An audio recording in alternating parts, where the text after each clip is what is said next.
உனக்கு தண்ணி வேணுமா கிடைக்கும், உனக்கு மன்னா வேணுமா கிடைக்கும்.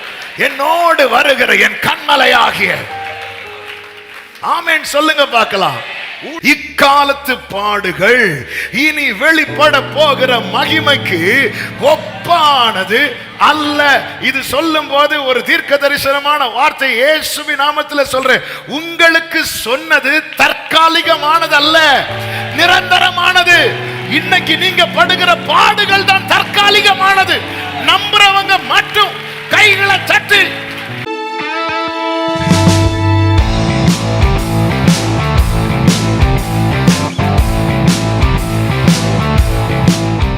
அல்லேலூயா. 1 பேதுரு 2வது அதிகாரத்தின் 4-5 வசனங்களை வாசிக்க கேட்கலாம். 1 பேதுரு 2:4-5 வசனங்கள். மனுஷரால் தள்ளப்பட்டதாயினும் தேவனால் தெரிந்து கொள்ளப்பட்டதும் விலையேற பெற்றதுமாயிருக்கிற ஜீவனுள்ள கல்லாகிய அவரிடத்தில் சேர்ந்தவர்களாகிய நீங்களும் ஜீவனுள்ள கற்களைப் போல ஆவிக்கு ஏற்ற மாளிகையாகவும் இயேசு கிறிஸ்து மூலமாய் தேவனுக்கு பிரியமான ஆவிக்கேற்ற பலிகளை செலுத்தும்படிக்கு பரிசுத்த ஆசாரிய கூட்டமாகவும் கட்டப்பட்டு வருகிறது. கர்த்தருடைய பரிசுத்த நாமத்திற்கு மகிமை உண்டாவதாக. இந்த நாளிலே பேசும்படி பரிசுத்த ஆவியானவர் நினைவிலே ஆழமாய் வைத்த ஒரு வார்த்தை தான் ஜீவனுள்ள கல்லாகிய அவரிடத்தில். லிவிங் ஸ்டோன், ஜீவனுள்ள கல்லாகிய கிறிஸ்து. கிறிஸ்துவை நாம் புரிந்து கொள்ளும்படியாக ஆவியானவர் அவரை குறித்து, அவருடைய நிலையை குறித்து, ஆமென், அவர் யார் என்பதை நாம் அறிந்து கொள்ளும்படியாக பல விதங்களிலே அவர் வேதம் முழுவதும் சொல்லி இருக்கிறதை பார்க்க முடியும். ஆண்டவராகிய இயேசு கிறிஸ்துவை ஒரு ஆட்டுக்குட்டியாக சொல்லி இருக்கிறதை வேதத்தில் பார்க்க முடியும். இது ஒரு இடத்தில் அல்ல, இது புதிய ஏற்பாடில் பார்த்து விட்டு பழைய ஏற்பாடை பார்க்கும்போது எங்கெல்லாம் ஆட்டுக்குட்டி அடிக்கப்படுகிறதோ அங்கெல்லாம் நம்ம நினைவில் உடனே வர்றது யார் தெரியுமா? இயேசு மட்டுமே. ஹல்லேலூயா, ஆமென். அதுபோல கர்த்தருக்கு மகிமை உண்டாவதாக, அவர் துளிராக, ஈசா என்னும் அடி மரத்திலிருந்து ஒரு துளிர் தோன்றி என்று இயேசுவை குறித்து ஏசாயா 11:1 சொல்லப்பட்டிருக்கிறது. சகரியா 6:12 கிளையாக, ஆமென், இதோ புருஷன், இதோ ஒரு புருஷன், அவருடைய நாமம் கிளை பிரான்ச். அதாவது கிளை என்பது என்ன தெரியுமா? மரத்திலிருந்து அப்படி நீட்டப்படுகிறது, அப்படி அது அந்த மரத்தை சார்ந்தது. அவர் பரலோகத்தில் இருக்கிறவர், இந்த பூமியிலே பரலோக ராஜ்யத்தை ஸ்தாபிக்க வருகிறார். அதான் கிளையாக எண்ணப்படுகிறார். கர்த்தருக்கு மகிமை உண்டாவதாக. யோவான் 15:1 இயேசு சொல்லுகிறார், நானே மெய்யான திராட்சை செடி அப்படிங்கிறார். செடி அப்படிங்கிறார். திராட்சை செடின்னு பார்த்துட்டு பழைய ஏற்பாடுக்கு போகும்போது உன்னத பாட்டில் சுனேமியால் சொல்லுகிற வார்த்தை தான் நமக்கு ஞாபகம் வரும். என்ன?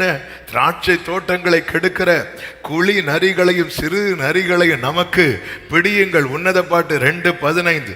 நம்முடைய திராட்சை தோட்டங்கள் எப்படி இருக்கிறதா? பூவும் பிஞ்சுமா இருக்கிறது. பூவும் பிஞ்சுமா இருக்கிற திராட்சை தோட்டத்தை எது கெடுக்குது? நரி கெடுக்குது. நமக்கு நன்றாய் தெரியும். புதிய ஏற்பாட்டில் ஆண்டவராகிய இயேசு கிறிஸ்து ஒரு நபரை பார்த்து நரின்னு சொல்லுவார். யார் தெரியுமா? ஏரோது. அந்த நரி கெடுத்துச்சா இல்லையா? இயேசு பிறந்த, ஆமென், அந்த நாட்களிலே, ஹல்லேலூயா, ஆமென், 2 வயதுக்கு உட்பட்ட எல்லா குழந்தைகளையும் கொலை செய்யும்படிக்கு, ஆமென், அங்கே கட்டளையிட்டான். அது மட்டுமல்ல, அவன் ஒரு பெரிய கண்ணியாகவே இருந்து கொண்டிருந்தான் சபைக்கும் ஆண்டவராகிய இயேசு கிறிஸ்துவுக்கும். ஆமென். வேதத்தில் இப்படி நிறைய காரியங்களை ஒப்பிட்டு சொல்லப்படுகிறதை நம்மால் பார்க்க முடியும். அப்படி சொல்லப்பட்ட இடத்துல, இந்த இடத்துல ஆவியானவர் பேதுருவை கொண்டு என்ன எழுதி வைக்கிறார் என்றால், அவர் யார் தெரியுமா? ஜீவனுள்ள கல்லு. கல்லுக்கு என்ன கிடையாது? சொல்லுங்க நீங்க, உங்களுக்கு இருக்குல்ல? கொஞ்சம் சத்தமா. கல்லுக்கு என்ன கிடையாது? ஜீவன் கிடையாது. நம்ம கூட பாடுவோம், பேசும் தெய்வம் நீர், பேசாத கல்லோ மரமோ நீரல்ல. அப்ப கல்லுக்கு என்ன கிடையாது? ஜீவன் கிடையாது. ஆனா இங்க என்ன சொல்லப்பட்டிருக்கிறது? ஜீவனுள்ள கல். அதன் அர்த்தம் என்ன? அப்ப நம்ம எப்படி பார்க்க கூடாது? இத மத்த கல்ல போல பார்க்க கூடாது. இங்க ஜீவனுள்ள கல் என்று சொல்லப்படும் போது கல் அல்லது கண்மலை இது எதை காண்பிக்கிறது என்றால் அவருடைய உறுதி தன்மையை காண்பிக்கிறது. நம் ஆண்டவராகிய இயேசு கிறிஸ்துவை குறித்து சொல்லப்பட்டிருக்கிறது, அவர் நேற்றும் இன்றும் என்றும் மாறாதவராயிருக்கிறார். கரங்களை உயர்த்தி ஒரு ஆமேன் சொல்லுங்க பார்க்கலாம். ஆமேன். அவர் மரித்தது உண்மை, ஆனால் மரித்ததோடு அவருடைய சரித்திரம் முடியவில்லை. அவர் மரித்து அடக்கம் பண்ணப்பட்டு 3வது நாளிலே உயிரோடு எழுந்தார். அவருடைய உறுதித்தன்மை, அவருடைய திடத்தன்மை, அவர் மாறி போகாத ஆசாரியத்துவம் உடையவர். இதையெல்லாம் வைத்துதான் இங்க என்ன சொல்லப்பட்டிருக்கு? ஜீவனுள்ள கல். இதை அசைக்க முடியாது, இதை பெயர்க்க முடியாது, இதை யாருக்குமே மாற்ற முடியாது. இவரை மூடி வைத்த கல்ல மாற்ற முடியுமே தவிர இவரை யாருக்குமே மாற்ற முடியாது. ஹல்லேலூயா. இவர் ஜீவனுள்ள கல், ஜீவனுள்ள கல். கர்த்தருக்கு மகிமை உண்டாவதாக. ஆமென். இதை புரிந்து கொள்ளும்படியாக தான் நான் ஆரம்பத்தில் இந்த வார்த்தைகள் எல்லாம் சொல்லுகிறேன். அதன் அர்த்தம் என்னன்னா, நீங்க அவரை யாரா மட்டும் பார்த்திடக்கூடாது, கல்லா பார்த்திடக்கூடாது. அதனாலதான் பைபிள் எப்படி எழுதியிருக்கு தெரியுமா? ஜீவனுள்ள கல், ஜீவனுள்ள கல். ஆமென். அடுத்த வசனத்துல நம்மளே என்னதான் சொல்லி இருக்கு? ஜீவனுள்ள கற்களை போல. அப்போ நம்ம எப்படி இருந்தோம்? மற்ற கல்ல போல இருந்தோம். ஹல்லேலூயா, ஹல்லேலூயா. நாம் எதை பார்க்கிறோமோ அது போலதான் இருப்போம், எதை வழிபடுகிறோமோ அது போலதான் இருப்போம். நாம் இப்பொழுது யாரிடம் திருப்பப்பட்டிருக்கிறோம் தெரியுமா? விலையேற பெற்ற கல்லாகிய precious stone, living stone, ஜீவனுள்ள கல்லாகிய அவரிடத்திலே சேர்ந்தவர்களாகிய நீங்கள் நாம் சேர்க்கப்பட்டிருக்கிறோம். ஆண்டவருக்கு மகிமை உண்டாவதாக, கர்த்தருக்கு மகிமை உண்டாவதாக. ஜீவனுள்ள கல் என்று சொல்லும் போது அவர் எப்படிப்பட்டவராய் இருக்கிறார் என்று வேதம் முழுவதும் பார்த்தால் நமக்கு தெரியும். ஒன்று, அவர்தான் நமக்கு அஸ்திபாரமாய் இருக்கிறார். இயேசுதான் யார்? சொல்லுங்க பார்க்கலாம், சத்தமா சொல்லுங்க. இயேசு என் அஸ்திபாரம். சின்ன வயசுல இந்த பாட்டெல்லாம் தெரியாம பாடுவோம். தெரியாம பாடுவோம்னா எப்படி தெரியாம பாடுவோம்னா, தூக்கத்துல இல்லை, அதாவது அர்த்தம் புரியாம. ஆமே. ஆனா வளர வளர வளர வளர சின்ன வயசுல பிடிக்காத நிறைய காரியம் வளர்ந்ததுக்கு அப்புறம் பிடிக்கும். அதுல ஒண்ணுதான் கிறிஸ்தவ பாடல்கள். சில பாட்டெல்லாம் சின்ன வயசுல ஐயோ இந்த, ஏன்னா நம்ம பார்க்கறதே 7 சரணம் 8 சரணம். ஆனா அதை ருசித்து பாடினதுக்கு அப்புறம் 7 சரணம் தானா அப்படியும். ஹல்லேலூயா. ஆமென். கர்த்தருக்கு மகிமை உண்டாவதாக. ஆமென். இயேசுவின் அவர்தான் அஸ்திபாரம். இவர் அஸ்திபாரம் ஆகிய கல். 1 கொரிந்தியர் 3:11 சொல்லப்பட்டிருக்கிறது, போடப்பட்டிருக்கிற அஸ்திபாரமாகிய இயேசு கிறிஸ்துவை அல்லாமல் வேறே அஸ்திபாரத்தை போட ஒருவனாலும் கூடாது. சபைக்கு போடப்பட்டிருக்கிற ஒரு அஸ்திபாரம் உண்டு. அவர் நாமத்தை சத்தமா சொல்லுங்க பார்க்கலாம். ஹல்லேலூயா. ஜீசஸ் கிரைஸ்ட் அவர் அஸ்திபாரம். அதனாலதான் சபை இன்னைக்கும் நிக்குது. இதை அழிக்க நினைச்சவங்க எல்லாம் அன்னைக்கும் அழிஞ்சு போனாங்க, இன்னைக்கு அதுதான் நடக்கும். சபைதான் ஜெயிக்கும். சத்தமா ஆமென் சொல்லுங்க பார்க்கலாம். எபேசியர் 2:20-21-22 சொல்லப்பட்டிருக்கிறது, அப்போஸ்தலர் தீர்க்கதரிசிகள் என்பவர்களுடைய அஸ்திபாரத்தின் மேல் அவங்க இந்த இயேசுவை தான் பிரதானமாய் வைக்கிறார்கள். இயேசுவை தான் சுவிசேஷமாகவும் போதனையாகவும், இயேசுவை நம்மிடத்தில் சேர்க்க சுவிசேஷத்தையும், நம்மை இயேசுவினிடத்திலே சேர்க்க போதனையையும் போதகத்தையும் அவர்கள் வைத்தார்கள். அதுதான் இங்கே சொல்லப்பட்டிருக்கிறது. அப்போஸ்தலர் தீர்க்கதரிசிகள் என்பவர்களுடைய அஸ்திபாரம். அந்த அஸ்திபாரத்தை தான் 1 கொரிந்தியர் 3:11 பார்த்தோம். அந்த அஸ்திபாரம் இயேசு கிறிஸ்துவே. இனி 21வது வசனம் எபேசியர் 2:21 அவர் மேல் கிறிஸ்துவின் மேல் மாளிகை முழுவதும் இசைவாய் இணைக்கப்பட்டு கர்த்தருக்குள் பரிசுத்த ஆலயமாக எழும்புகிறது. ஆமென், ஹல்லேலூயா. அப்ப நானும் நீங்களும் யாருதான்? இண்டிவிஜுவலா அவருடைய ஆலயம், சபையாகவும் அவருடைய ஆலயம். ஆலயம் என்பது நம்ம கூடி வருகிற இந்த கட்டிடம் அல்ல. நாம் கூடி வருவதற்காக இந்த கட்டிடம் தேவை. வருகையிலே இந்த கட்டிடம் எடுத்துக்கொள்ளப்படாது. இதற்குள்ள இருக்கிற சபைதான் எடுத்துக்கொள்ளப்படும். கைகளை உயர்த்தி ஒரு ஆமென் சொல்லுங்க பார்க்கலாம்.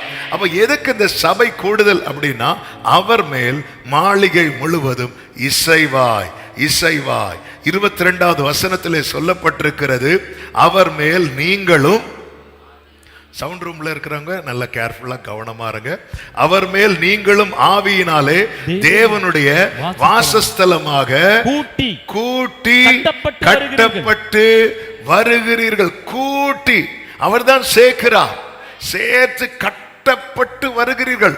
அப்ப ஒவ்வொரு நாளும் ஒரு தேவ பிள்ளை புரிந்து கொள்ள வேண்டும், நான் எங்க நிக்கிறேன் தெரியுமா? நீங்க நிக்கிறது அக்னியில அல்ல, நீங்க நிக்கிறது வனாந்திரத்தில் அல்ல, கண்மலையாகிய கிறிஸ்து மேல. இதுதான் தாவீது சொல்லுகிறார், பயங்கரமான குழியிலும் உளையான சேற்றிலும் இருந்து என்னை தூக்கி எடுத்து எங்க வச்சாராம்? ரட்சிக்கப்பட்டவங்களுடைய அஸ்திபாரம் யார் தெரியுமா? Jesus Christ. அதனால அவனால தானா, இவனால தான், அவளால தான், இவன் அப்படி கிடையாது, அவரால. ஒருவராலே ஒருவர் மூலமாய் நான் நீதிமானாய் மாற்றப்பட்டேனே. ஒருவராலே ஒருவர் மூலமாய் நான் நீதிமானாய் மாற்றப்பட்டேனே. கைகளை உயர்த்தி, இயேசுவே நீ காரண, இயேசுவே நீ காரண, எல்லா மகிமைக்கு பாத்திரர் இயேசுவே.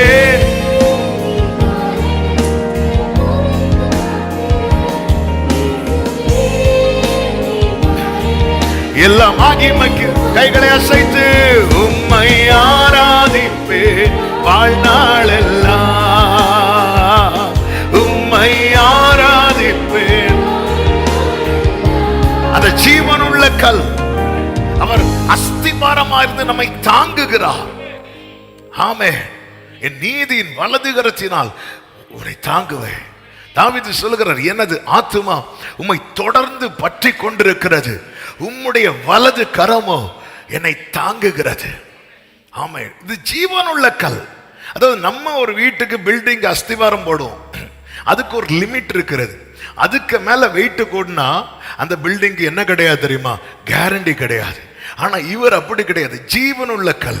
நீ குழந்தையா இருக்கும் போது அவர் தாங்கினார், நீ பிள்ளையாய் வளர்ந்த போது அவர் தாங்கினார், உன் முதிர் வயதிலும் அவர் அப்படியே செய்வார். வெயிட் ஏற ஏற ஏற அது தளர மாட்டார். அவர் யார் தெரியுமா? அஸ்திவாரம், ஜீவனுள்ள கல்.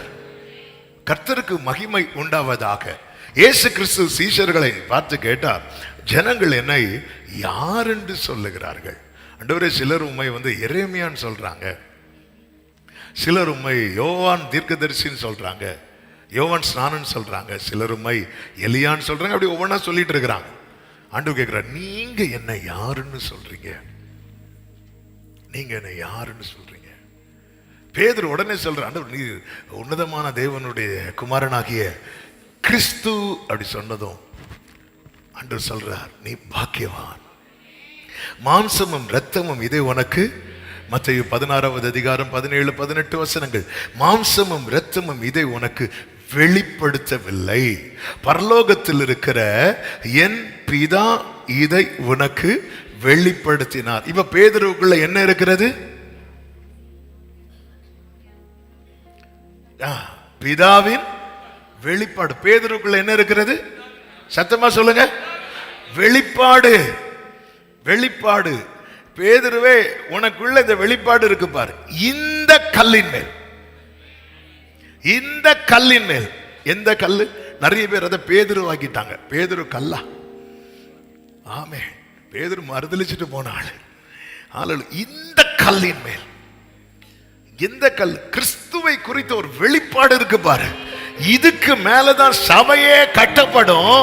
பாதாள வாசல்கள் என்ன செய்யாது தெரியுமா?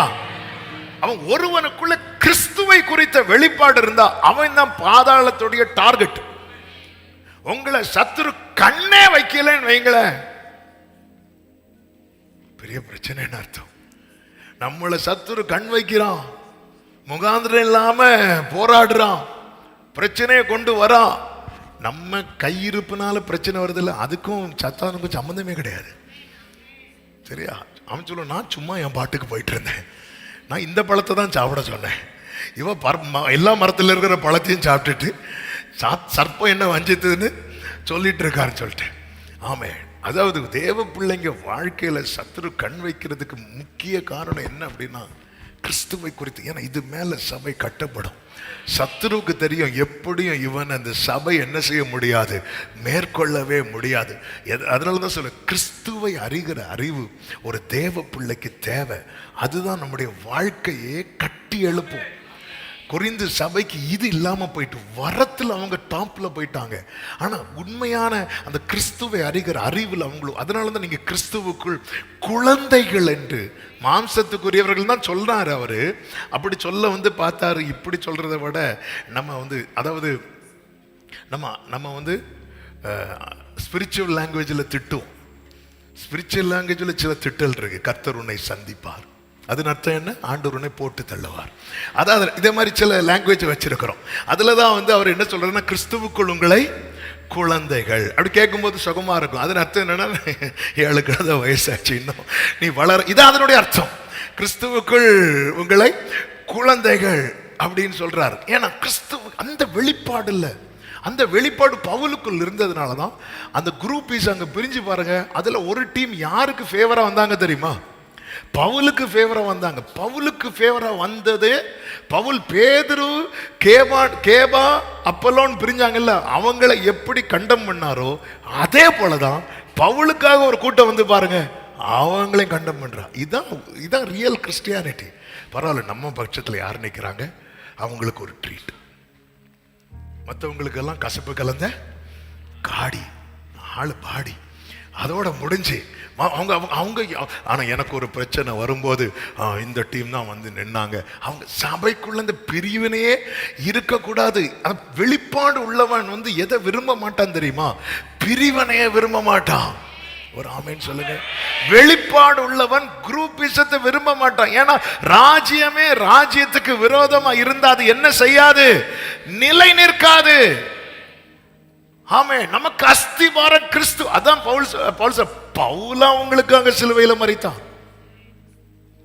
பவுலா சிலுவையில மரித்தான். ஏதோ பவுல் அதாவது யாரும் தப்பா எடுத்துக்காதீங்க, கோச்சிக்காதீங்க. ஆமே, அது தப்பா நான் சொல்லலை. அதாவது ஒவ்வொரு ஊழியத்தை ஒவ்வொரு ஸ்தாபிப்பாங்க. அப்போ எல்லாரும் என்ன சொல்லுவாங்கன்னா ஃபவுண்டர் அப்படின்னு போட்டிருப்பாங்க. அது கரெக்ட். அவங்க மூலமா கத்தை ஸ்தாபித்ததுனால கவர்மெண்ட் ரெக்கார்ட் பண்ணணும். அதனால அவங்க அப்படி போட்டு தான் ஆகணும், வேற ஆப்ஷன். ஆனால் ரியல் ஃபவுண்டர் யார் தெரியுமா? ஒரே ஒரு அஸ்திவாரம் தான். சபைக்கு ஒரே ஒரு ஃபவுண்டர் தான் உண்டு, ஜீசஸ் கிரைஸ்ட். நல்லா புரிஞ்சுக்கோங்க. அதன் மேலதான் நம்ம என்ன செய்யப்பட்டு கட்டப்பட்டு வரோம். பவுல் தன்னை யாரா முன் வைக்கிறார் அப்படின்னா, ஃபவுண்டரா வைக்காம கோ ஒர்க்கரா வைக்கிறார், உடன் வேலையார். அதாவது இந்த மெயினா அந்த பில்டிங் ஒர்க் பண்ணுவாங்க தெரியுமா? அந்த மண் எடுத்துட்டு வா, அந்த சிமெண்ட் எடுத்துட்டு வா, வேற ஒரு ஹோட்டல், வேற வேற ஏதாவது வேற அதை எடுத்துட்டு வா, இதை எடுத்துட்டு வா சொல்லுவாங்க. அப்போ ஒரு ஆள் எடுத்து கொடுப்பாங்க தெரியுமா? பவுல் சொல்லனா எடுபிடிங்கிறார். யார் தெரியுமா? எத்தனை டிகிரி வச்சிருக்க தெரியுமா? எடுபிடி. ஆமா, பாஸ்டர்ஸ் கோச்சிக்காதீங்க, நான் என்ன சொல்லிட்டு இருக்கிறேன். எடுத்து கொடு. இன்னைக்கு ஆண்டவர் இது வேலையை விட்டு தூக்கிறேன், இதை எடுத்து கொடு. சில பேர் என்ன செங்கல் எடுத்து வந்திருக்க ஆளுக்கு முன்னாடியே தூக்கி போட்டு உடைப்பாங்க. என்னத்தை செருமன் எடுத்துட்டு இருக்க, கீழே போடாத, இதை எடு. ஃபவுண்டர் வந்து அவர் தான் அஸ்திபாரம். சீயோனிலே திடம் அஸ்திபாரம் கிறிஸ்துவே, அவர் நான் என்றும் நம்பும் கன்மலை, அவர் நான் என்றும். அடுத்ததாக நீங்க பாத்தீங்கன்னா யாக்கோபு வீட்டை விட்டு புறப்பட்டு வருவான். புறப்பட்டு வரும்போது கர்த்தருக்கு மகிமை உண்டாவதாக. ஆமென். ஆதியாகமம் 28வது வசனத்திலே 28வது அதிகாரத்தின் 11வது வசனத்திலே சொல்லப்பட்டிருக்கிறது. ஒரு இடத்துக்கு வருகிறான். அவன் பதான் ஆராமுக்கு போகிறதுக்காக ஒரு இடத்துக்கு வரும்போது சூரியன் அஸ்தமிக்கிறது. அவன் வாழ்க்கையில இருள். அடுத்து என்னன்னு தெரியல. இப்ப அவனுக்கு தூங்கணும். எங்க அவனுக்கு போக முடியாது தெரியுமா? அவனுக்கு வீட்டுக்கு போக முடியாத நிலை. அடுத்து என்ன செய்யணும்னு தெரியல. அவனுக்கு உண்மையிலே சொல்லணும்னா, பின்னாடி அப்பா வீடு இருக்கு, முன்னாடி மாமா வீடு இருக்கு. அப்பா வீட்டில் இருக்கிறவங்க அவனுக்கு அறிமுகமானவர்கள், மாமா வீட்டில் இருக்கிறவங்க அவனுக்கு அறிமுகம் இல்லாதவர்கள். உறவுலே 2 டைப் உறவு இருக்கிறது. நமக்கு ரொம்ப அறிமுகமான உறவுகளும் இருக்கிறது, அறிமுகம் இல்லாத உறவுகளும் இருக்கிறது. ஆமென். உறவை விட எது ரொம்ப முக்கியம் தெரியுமா? ஐக்கியம் தான் ரொம்ப முக்கியம். உறவு மெயின்டைன் ஆகணும்னா எதுதான் நடக்கணும் தெரியுமா? ஃபெலோஷிப். ரிலேஷன்ஷிப் வந்து கடைசி வரை மெயின்டைன் ஆகணும்னா ஃபெலோஷிப் வந்து கட்டாகாம இருக்கணும். ஆமென். இங்க பாருங்க, தகப்பன் வீட்டு நல்ல உறவு, கூடாரவாசி. யாக்கோபுக்கு பேரே கூடாரவாசி, எங்கே போக மாட்டார். ஆமே. ஹாஸ்டல்ல நிக்கிறது பிடிக்கவே செய்யாது யாக்கோபுக்கு. யாக்கோபுக்கு வீட்டிலேயே இருக்கணும், அம்மாவை பார்க்கணும், அப்பாவை பார்க்கணும், அண்ணனை பார்க்கணும், அண்ணனை ஏமாற்றணும், இப்படி போயிட்டே இருக்கணும். இதுலயே லைஃப் வந்து பழகிட்டே இருக்கு அவருக்கு. இப்படியே போயிட்டு இருக்கும்போது இப்போ வந்து அறிமுகமான உறவுகள் இடத்துல போக முடியாது. அறிமுகம் இல்லாத உறவுகள் இடத்துல இப்போ சூரியன் அஸ்தமித்து விட்டது. ஒருத்தன் லைஃப்ல சூரியன் அஸ்தமிக்கிறது, அவன் வாழ்க்கையில எல்லாம் முடிஞ்சுன்னு சொல்லி அவன் என்ன பண்றான்?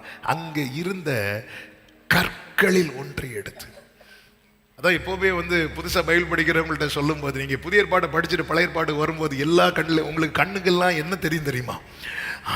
ஜீசஸ் உங்களுக்கு தெரியும். அந்த கல்லை எடுத்து அப்படி வைப்பம் பாருங்க, வச்சுட்டு அந்த கல், அது எனக்கு என்ன ஆச்சரியம்னா, அது எப்படி அந்த கல் எடுக்க வச்சார், அதான் ஆச்சரியம். கற்களில் அவனுக்கு எதுவுமே தெரியாது, அவனுக்கு எதுவுமே தெரியாது. அந்த கல்லை எடுத்து வச்சு தலையை அப்படி அதில் அப்படி வச்சதும் ஒரு ஏணி வைக்கப்பட்டிருக்கிறது. தேவதூதர்கள் ஏறுகிறதும் இறங்குகிறதும். இது அதுக்கப்புறம் பழைய ஏற்பாட்டில் இந்த அனுபவத்தை எங்கேயுமே பார்க்க முடியாது. அடுத்து எங்க பார்க்கலாம்னா, பிலிப்பு நாத்தான்வேலை கூட்டிட்டு இயேசுவின் இடத்துல வருவான். வரும்போது இயேசு சொல்வார், கபடற்ற உத்தம இஸ்ரவேலனே. சொல்ல, ஆண்டவரே எப்படி ஆண்டவரே என்ன உங்களுக்கு தெரியும்? ஆண்டவர் சொல்லுவார், நீ அத்திமரத்து கீழே இருக்கும்போது எனக்கு ஒன்று தெரியும்பா. உடனே நாத்தான்வேல் சொல்ற, ரபி நீர் தேவனுடைய குமாரன், நீர் கிறிஸ்து. அப்படி சொன்னதும் ஆண்டவர் சொல்வார், நீ இதிலும் மேலானதை காண்பாயின்னு சொல்லிட்டு 51வது வசனத்திலே அவனை பார்த்து சொல்லுவார், அவரை கிறிஸ்து என்று கண்டவனை பார்த்து சொல்லுவார். பின்னும் அவர் அவனை நோக்கி, வானம் திறந்திருக்கிறதையும், ஆமென், தேவதூதர்கள் மனுஷகுமாரனிடத்திலிருந்து ஏறுகிறதையும். தேவதூதர்கள் எங்கிருந்து ஏறுகிறார்கள்?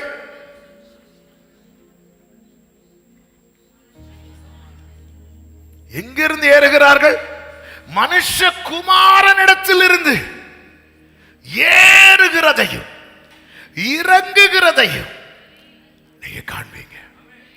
இதை யார் இதுக்கு முன்னாடி பார்த்திருக்கிறான்?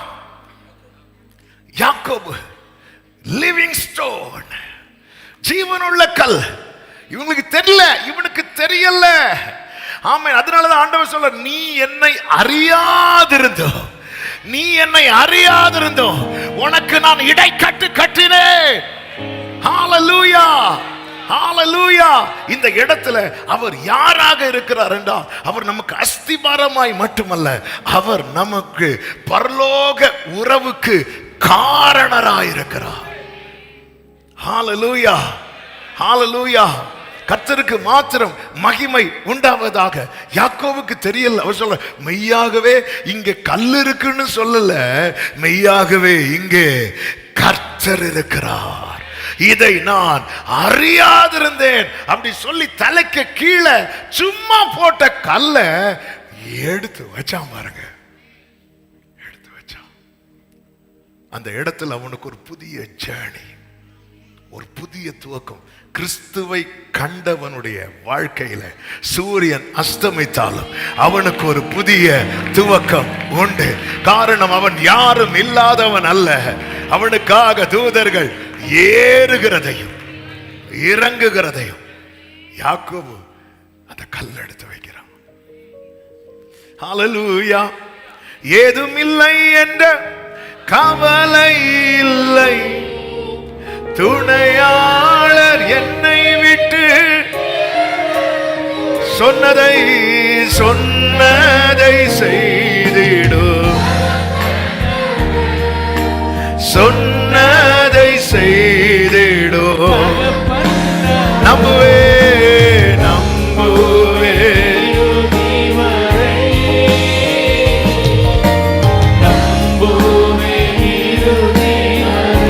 நம்புவே.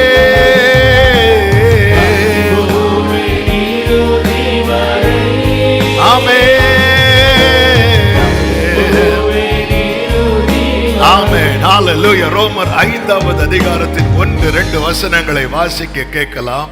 ரோமர் 5வது அதிகாரத்தின் 1-2 வசனங்கள். இவ்விதமாக நாம் விசுவாசத்தினாலே நீதிமான்களாக்கப்பட்டிருக்கிறபடியா, நாம் விசுவாசத்தினாலே நீதிமான்களாக்கப்பட்டிருக்கிறபடியா, கர்த்தராகிய இயேசு கிறிஸ்து மூலமாய் தேவனிடத்தில், கர்த்தராகிய இயேசு கிறிஸ்து மூலமாய் தேவனிடத்தில் சமாதானம் பெற்றிருக்கிறோம்.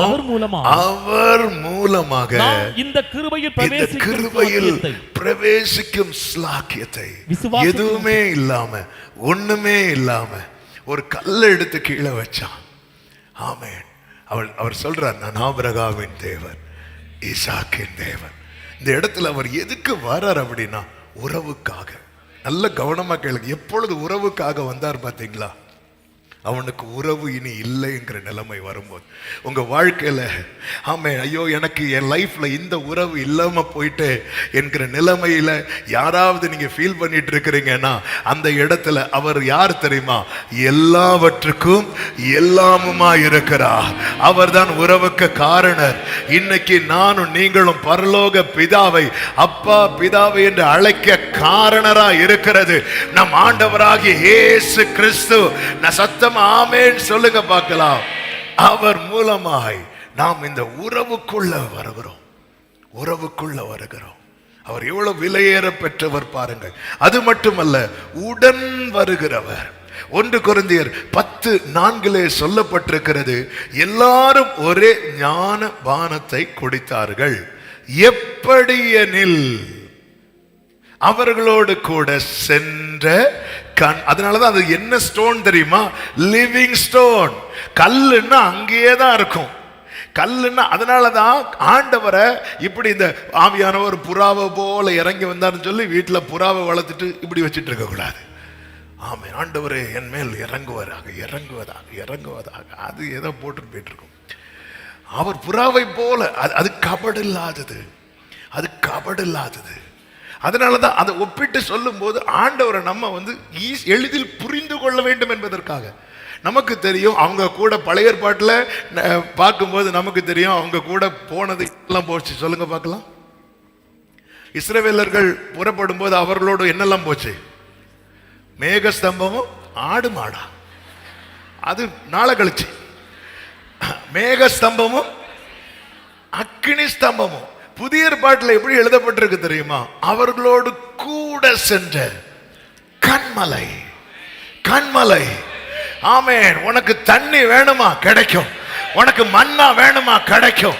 என்னோடு வருகிற என் கன்மலை ஆகிய, ஆமென் சொல்லுங்க பார்க்கலாம், உடன் பயணிக்கிறவர். இஸ்ரவேலர்கள் யோர்தானை கடக்கும் போது யோசுவா வச்சு பிரத்யேகமா சொல்றார், நீ என்ன பண்ணு, ஒவ்வொரு கோத்திரத்திட்டையும் சொல்லி ஒவ்வொரு கல்லை எடுத்து நாட்டு. அவன் யோர்தான் எங்களுக்கு முன்பாக பிரிந்து போனது. நீ அது நாளைக்கு பார்த்து சொல்லணும், கர்த்தர் எங்களை நடத்தி கொண்டு வந்தார், கர்த்தர் எங்களை நடத்தினார், கர்த்தர் எங்களோடு கூட இருக்கிறார்.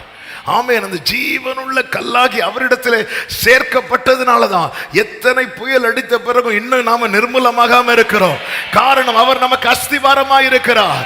யார் நம்மை கைவிட்டாலும் நமக்கு தனிமை என்று உணரும் போது அப்பான்னு கூப்பிட முடியுது. ஏன்னா அவர் நம் உறவுக்கு காரணராய் இருக்கிறார். எல்லா வழியும் அடைக்கப்படும் போதும் தாகத்துல சாக போறேன்னு சொல்லும் நிலையில எங்க இருந்தாவது தண்ணி கிடைக்கும். சிறுமையும் எளிமையும் மாணவர்கள் தண்ணீர் தேடி அது கிடையாமல் அவர்கள் நாவு தாகத்தால் வருளும் போது கர்த்தராகிய நான் அவர்களுக்கு செவி கொடுத்து அடைவார். ஆமே, தாகத்தால் வருளும் போது தாகம் கொண்ட தேவ ஜனம் வானம் பார்க்குது. ஓ, ஆவல் கொண்ட கண்மலையோ கூட. ஆமென். தாகம் கொண்ட தேவ ஜனம்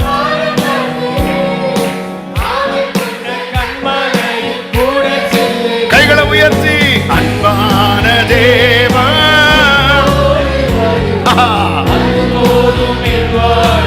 சொல்லுங்க. என் ஏக்கமெல்லாம்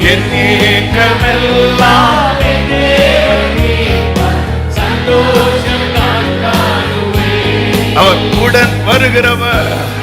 அஸ்திவாரமாயிருக்கிற அந்த ஜீவனுள்ள கல், உறவுக்கு காரணரானவர், உடன் வருகிறவர். எப்படி எனில் அவர்கள் ஞான பானத்தை, எப்படி எனில் இது தெரியணும். இன்னைக்கு நான் இப்படி சாப்பிட்டேன், இன்னைக்கு நான் இதை உடுத்தினேன், எப்படி எனில் அவர்களோடு கூட சென்றேன். இன்னைக்கு நான் இந்த காரியத்தை செஞ்சேன், எப்படி எனில். ஹல்லேலூயா. லாக்டவுன்ல என் காரியம் நல்லா நடந்துச்சு, எப்படி எனில். ஆமென். ஒரு ஒவ்வொரு வேர்டு ரேமா பைபிள்ல ஹல்லேலூயா, எப்படி எனில். ஆமென். எப்படி எனில். அது சும்மா எழுதி விடல ஆவியானவருடைய வேலையே என்ன அப்படின்னா, கிறிஸ்த நிறுத்திடணும் எனக்குள்ள, உங்களுக்குள்ள. ஆமா, எல்லாரும் ஞானபானத்தை குடித்தார்கள், எப்படி எனில். இப்போ நீங்க பழைய ஏற்பாட பார்க்கும்போது தெரியும். எப்படி தெரியுமா? அதன் மேல அடி விழுந்துச்சு, அடிக்கப்பட்டது. எப்படி எனில் அவர்களோடு கூட சென்ற. நம்ம இப்படிதாங்க செய்யறோம். என்ன நம்மளதான் சொல்லுவோம், என்ன ஜென்மங்களோ. கூட வந்தவரை அடிச்சோம் பாத்தீங்களா? கூட வந்தவரை அடித்தோம், தேடி வந்தவரை அடித்தோம். என்னை தூக்க கை நீட்டினார், ஆணி அடிச்சிட்டோம் பாத்தீங்களா? என் பாதத்துல உட்கார வச்சுன்னு காலையும் அடிச்சிட்டோம்ல. நம்மளை நினைச்சதுனாலேயே தலையில முள்ள வச்சோம் பாத்தீங்களா? நம்மளை அணைச்சது குத்தமாங்க, அங்கேயும் குத்திட்டோமே. ஆனாலும் இங்க குத்த ரத்தமும் வருகிறது, தண்ணீரும் வருகிறது. எப்படி எனில் இன்னைக்கு நீங்க உங்க வாழ்க்கை திரும்பி பாருங்க. எல்லாம் அடைப்பட்டு கையில 5 காசு இல்லாத டைமும் நீங்க போஷிக்கப்பட்டீங்க. எப்படி எனில் உங்க கூட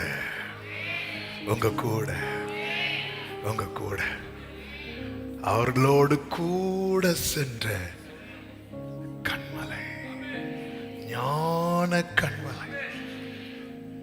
அந்த கண்மலை கிறிஸ்துவே.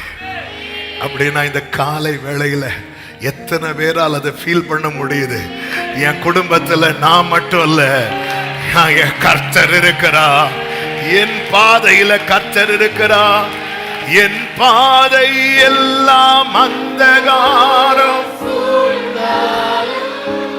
வாழ்க்கை முடிந்தது. ஜீசஸ் என் பாதை எல்லாம் உடரபா கரபா சதரபா ரிபா பிரார்த்தனலரே. ஆமென். என்னை தேற்றுவதற்கு கிறிஸ்தவங்க அப்படி கைகளை உயர்த்தி அந்த ஜீவனுள்ள கல்லாகிய கிறிஸ்துவை கொண்டாடுங்க. என்னை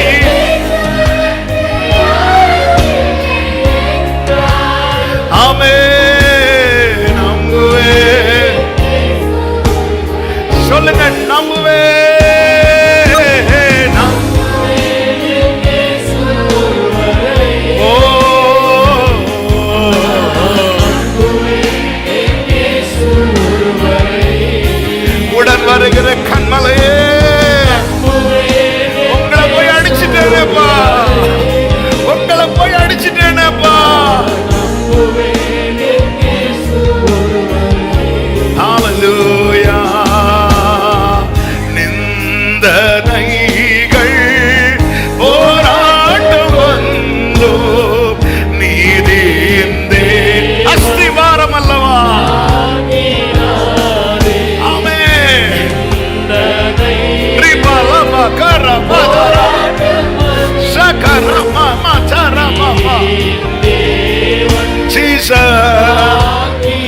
நேசக்கொடி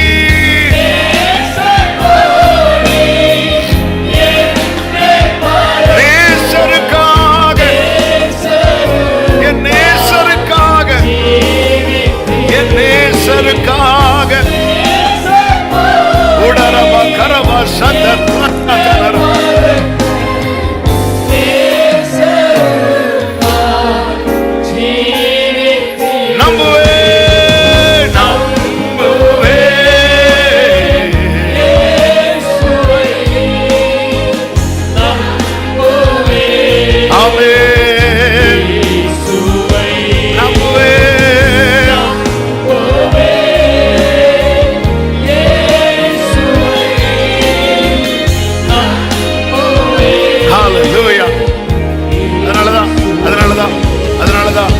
ஏசாயா 26:4 சொல்லப்பட்டிருக்கிறது, கர்த்தரை என்றென்றைக்கும் நம்புங்கள், கர்த்தராகிய யெகோவா 26:4 நித்திய கன்மலையாய் இருக்கிறார்.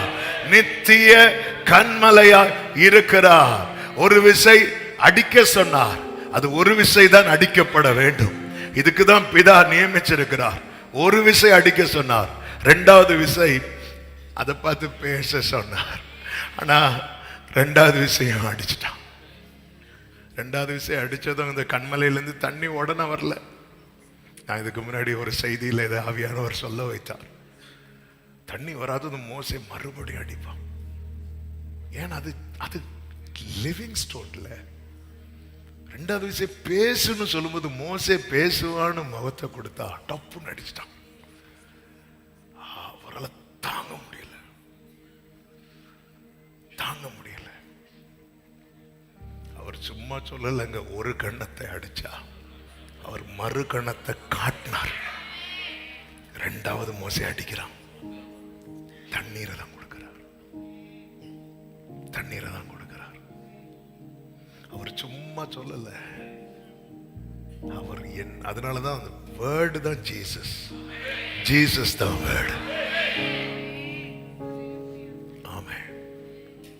மோசேக்கு எலியாவுக்கும் வேர்டை வாங்கி கொடுக்க முடிஞ்சது, அவங்களால வேர்ட் ஆக முடியல. அதனால அந்த மறுரூபமான போது இயேசு மோசே எலியா வந்ததும் பேதுரு ஒரே லெவல்ல, ஆண்டவரே உமக்கு ஒண்ணு, ஏய் ஒட்டுன்னு அப்பா பேசுறாரு. மோசே எலியா வேற, இயேசு வேற. இவர் என்னுடைய நேசகுமாரன் சொன்னதும் யார் ரெண்டு பேரும் இல்ல தெரியுமா? யார் ரெண்டு பேரும் இல்ல தெரியுமா? மோசையும் இல்ல, எலியாவும் இல்ல. வார்த்தை மாம்சமாகி வந்ததுண்டானால் அது மோசே கிடையாது, அது எலியா கிடையாது, அது இயேசு மட்டும்தான். ஒரு ஆமென் சொல்லுங்க பார்க்கலாம். உடன் வருகிறவர் ஒரு விசை அடிக்கப்பட்டார். ஒரு விசை, அப்படிதான் பைபிள்ல இருக்கு. ஒரு விசை தான், ஒரே தரம், ஒரே தரம். இனி அவர்கிட்ட நம்ம என்ன பண்ணணும் தெரியுமா? பேசணும், பழகணும். ஆனா நம்ம என்ன பண்ணிட்டு இருக்கிறோம் தெரியுமா? அடிச்சிட்டு இருக்கிறோம். மறுபடியும் மறுபடியும். அது அவருக்கு மோசே இப்படி செய்வான்னு எதிர்பார்க்கவே இல்லை. அதனாலதான் ரெண்டாவது வாட்டி அடிச்சதும் தண்ணி அவருக்கு ஷாக் ஆயிட்டு. ஆனா அவருக்கு ஷாக் ஆனது தெரியாம திருப்பி அடிச்சான். மறுகண்ணத்தையும் காட்டுறார். எனக்கு விரோதமாக எழும்புகிறவர் என் சத்துரு அல்ல. என் சத்துருவாய் இருந்திருந்தால் நான் சகித்திருப்பேன். எனக்காய் நீர்பட்ட பாடுகள் போதும், இனியும் உம்மை வேதனைப்படுத்த மாட்டேன். எனக்காய் நீர்பட்ட பாடுகள் போதும், இனியும் உம்மை வேதனைப்படுத்த மாட்டேன். என் சிந்தை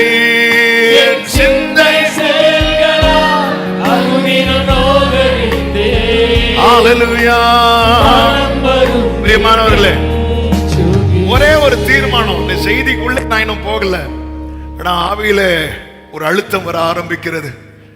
ஒரே ஒரு தீர்மானம் எடுக்க முடியுமா? இனி உங்களை அடிக்க மாட்டேன். அடிக்கிறதுன்னு என்ன தெரியுமா? அவர் சொன்னதை செய்யல. பாத்தீங்களா? அவர் என்ன சொன்னார்? பேசுன்னு சொன்னார். இவனுக்கு என்ன தோணுச்சு தெரியுமா? அடிக்கணும்னு தோணுச்சு. எனக்கு தோன்றத நான் செய்யறதை விட்டுட்டு அவர் சொல்றதை செய்ய ஆரம்பிச்சுட்டேன்னா அவரை நான் அடிக்கிறத நிறுத்திட்டேன்னு அர்த்தம். எனக்கு தோன்றதை நான் செய்யும் போது எனக்கு சரின்னு படும். ஆமா, அதனாலதான் மோசே திரும்பி அடிச்சிட்டான்.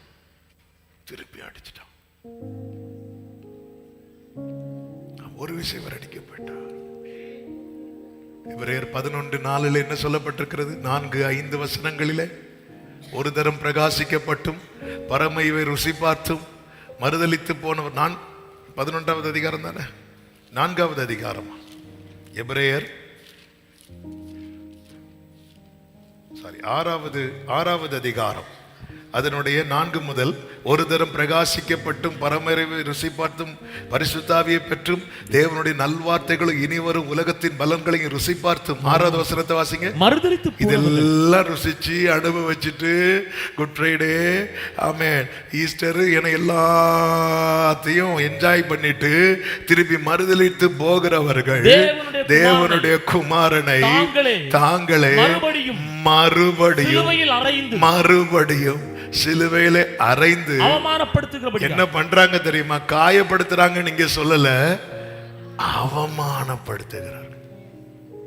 அறியாம பாவம் செஞ்சு அவரை காயப்படுத்தினோம், அறிந்து பாவம் செய்து அவரை அவமானப்படுத்துகிறோம். இந்த வேர்டை நான் ரிப்பீட் பண்றேன். அறியாமல் பாவம் செய்து இயேசுவை காயப்படுத்தினோம், அறிந்து பாவம் செய்து இயேசுவை அவமானப்படுத்துகிறோம். ஏன் நம்முடைய பாவங்கள் எல்லாம் மூடினார்? நம்ம அவமானப்படக்கூடாதுன்னு தானே. ஆனா நாம என்ன பண்றோம்? அவருடைய வஸ்திரத்தை கிழிக்கிறோம். கொஞ்சம் ஒரு இமேஜின் பண்ணி பாருங்க.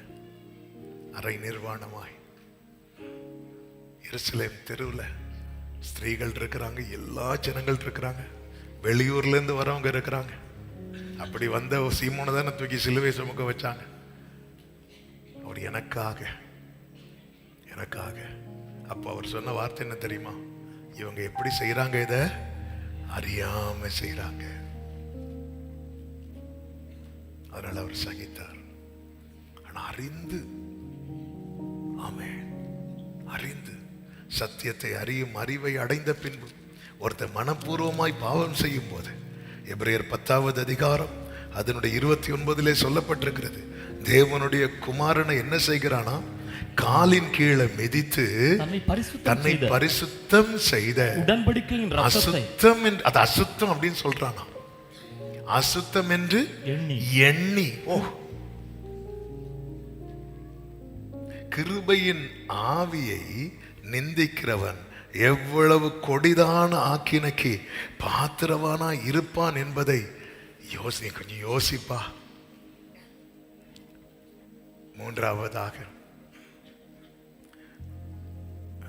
நான்காவதாக அவர் யார் தெரியும்? உதவி செய்கிறவர். இந்த ஜீவனுள்ள கல்லாகிய கிறிஸ்து. 1 சாமுவேல் 7வது அதிகாரம் 12வது வசனத்திலே இப்படி சொல்லப்பட்டிருக்கிறது, வாசியுங்கள். அப்பொழுது சாமுவேல் ஒரு கல்லை எடுத்து வைத்து மிஸ்பாவுக்கும் சேனுக்கும் நடுவாக நிறுத்தி, இம்மட்டும் கர்த்தர் எங்களுக்கு உதவி செய்தார் என்று சொல்லி, இம்மட்டும் கர்த்தர் எங்களுக்கு உதவி செய்தார் என்று சொல்லி அதற்கு எபனேசர் என்று பெயரிட்டார். நமக்கு தெரியும் இங்கே சாமுவேல் என்ன பண்ணுகிறார் அப்படின்னா, ஆமென், 9வது வசனம் முதல் நீங்க பாத்தீங்கன்னா, பால் குடிக்கிற ஒரு ஆட்டுக்குட்டியை பிடித்து, ஏன் பால் குடிக்கிற ஆட்டுக்குட்டியை பிடிக்கிறான் அப்படின்னா, அதுல பழுது இருக்கக்கூடாது. பழுதற்ற ஆட்டுக்குட்டி, 1 வயதான ஆட்டுக்குட்டி. பால் குடிக்கிற ஆட்டுக்குட்டியை பிடித்து என்ன பண்ணுகிறான் அப்படின்னா, சர்வாங்க தகன பலி கர்த்தருக்கு முன்பாக செலுத்துகிறான். இப்போ கர்த்தர், சாமுவேல், நடுவுல இருக்கிறது யார் அப்படின்னா, அடிக்கப்பட்ட ஆட்டுக்குட்டி. இப்படிதான் நிற்கிறார். இப்படி வேண்டிக் கொண்டு இருக்கும் போது 10வது வசனத்திலே சொல்லப்பட்டிருக்கிறது, சாமுவேல் சர்வாங்க தகன பலியை செலுத்துகையில் பெலிஸ்தியர் இஸ்ரவேல் மேல் யுத்தம் பண்ண நெருங்கினார்கள் என்று சொல்லப்பட்டிருக்கிறது. ஆனால் அவங்களுக்கு என்ன தெரியல தெரியுமா? சாமுவேலுக்கும் கர்த்தருக்கும் நடுவாய் ஒரு பெரிய பாலமாய் என்ன இருக்கிறது தெரியுமா? அடிக்கப்பட்ட ஆட்டுக்குட்டி. அடிக்கப்பட்ட ஆட்டுக்குட்டி. கிறிஸ்துவை முன்வைத்து நிற்கிற ஒவ்வொருவருடைய வாழ்க்கையிலும் சத்துரு நெருங்கும் போது ஆவியானவர் கொடியேற்றுவார். ஆமென். பெலிஸ்தியர் நெருங்கினார்கள். கர்த்தர் என்ன செய்தார்? மகா பெரிய இடி முழக்கங்களையும் பெலிஸ்தியர் மேல் அந்த நாளிலே முழங்க பண்ணி அவர்களை கலங்கடித்ததுனால அவர்கள் இஸ்ரவேல் முன்பாக பட்டு விழுந்தார்கள் என்று சொல்லப்பட்டிருக்கிறது. உடனே சாமுவேல் ஒரு கல்லை எடுத்து வைக்கிறான். எடுத்து வைத்து எபனேசரேன்னு சொல்லுகிறான். இம்மட்டும் உதவின எபனேசர். நமக்காய் அடிக்கப்பட்டவர், நமக்கு உதவுகிறவராய் இருக்கிறார். கைகளை உயர்த்தி ஒரு ஆமேன் சொல்லுங்க பார்க்கலாம். இம்மட்டும் உதவின எபனேசருக்கு கரங்களை உயர்த்தி ஸ்தோத்திரம் செலுத்துவோமா? ஆமென் சொல்லுங்க பார்க்கலாம். அடுத்ததாக ஐந்தாவதாக அவர் யார் தெரியுமா? ராஜரிகம் செய்கிறவர். தானியேல் 2வது அதிகாரத்தில் நேபுகாத்நேச்சார் ஒரு சொப்பனத்தை பார்க்கிறான். அந்த சொப்பனம் ஒரு பெரிய சிலை. தலைப்பகுதி சுத்த பசும்பொன்னால செய்யப்பட்டிருக்கிறது. தோள் பகுதி, மார்பு பகுதி வெள்ளியினால செய்யப்பட்டிருக்கிறது. வயிற்று பகுதி வெண்கலத்தினால் செய்யப்பட்டிருக்கிறது. தொடை பகுதி இரும்பு அளவும், கால் பாதம் பாதி இரும்பும் பாதி களிமண்ணும். இப்படி ஒரு சொப்பனத்தை பார்க்கிறான். அந்த சொப்பனத்தை அவன் பார்த்து கொண்டிருக்கும் போது திடீரென்று கைகளால் பெயர்க்கப்படாத ஒரு கல் உருண்டு வருகிறது. அந்த கல் வந்து இந்த சிலை, இந்த பெரிய சிலையின் மேல் மோதி எல்லாவற்றையும் ஒன்றுமே இல்லாம சுக்கு நூறா நொறுக்கி போட்டது. இந்த சொப்பனத்தை பார்த்து தலை குழம்பி அங்க இருக்கிறவங்கள்ட்ட சொல்றேன், நான் ஒரு சொப்பனத்தை பார்த்தேன், அதுக்கு அர்த்தத்தையும் நீங்க தான் சொல்லணும். சில கிருபை பெற்றவங்க இருப்பாங்க பாருங்க. ஒருத்தங்க திடீர்னு ஒரு நாள் ஃபோன் பண்ணாங்க. ஃபோன் பண்ணி பாஸ்டர் ஜெபம் பண்ணணும், சொல்லுங்க எதுக்காக ஜெபம் பண்ணணும், அதை நீங்க தான் கண்டுபிடிக்கணும். ஆமென். இருக்கிறாங்களான்னு தெரியல, உங்களை வேற வேற வெளியே. ஆமென். அது நீங்க தான் கண்டுபிடிக்கணும். ஏசப்பா, இது என்ன சோதனை! நானே எழுதுறதுக்கு பெண்ணு கீழே விழுந்தா இந்த சைடில் தேடிட்டு இருக்கிற ஆளு. இப்படி எல்லாம் இருந்தா ஒண்ணும் பண்ண முடியாது. சரி, இவங்களை சமாளிக்கல, ராஜாவை சமாளிக்க முடியுமா? ஏன்னா வந்து கூட இருக்கிற ஆட்களை பத்தி ராஜாவுக்கு நல்லாவே தெரியும். நம்ம ஒண்ணு சொன்னா இவன் அதை இன்னொரு ஆங்கிள் சொல்லி அவனுக்கு ஃபேவராட்டு பேசிடுவான். எதுக்கு இந்த பிரச்சனை? நீ தான் சொப்பன சொன்ன. அப்போதான் தானியேல் ஜெபிக்கிறான். ஜெபிக்கும் போது நேரம் இல்லை, நீங்க வீட்டில் போய் படிச்சிருக்க. அவர் சொல்றாரு, ஒரு கல் வந்து அடிச்சு பார்த்தீங்களா? ஆமென். 44வது வசனம். அந்த ராஜாக்களின் நாட்களிலே பரலோகத்தின் தேவன் என்றென்றைக்கும் அழியாத ஒரு ராஜ்யத்தை எழும்ப பண்ணுவார். அந்த ராஜ்யம் வேறே ஜனத்துக்கு விடப்படுவதில்லை. ஒரு கல் கையால் பெயர்க்கப்படாமல் மலையிலிருந்து பெயர்ந்து உருண்டு வந்து இரும்பையும் வெண்கலத்தையும் களிமண்ணையும் வெள்ளியையும் பொன்னையும் நொறுக்கினதை கண்டீரே. அப்படியே அது அந்த ராஜ்யங்களை எல்லாம் நொறுக்கி நிர்மூலமாக்கி தானோ என்றென்றைக்கும் நிற்கும்.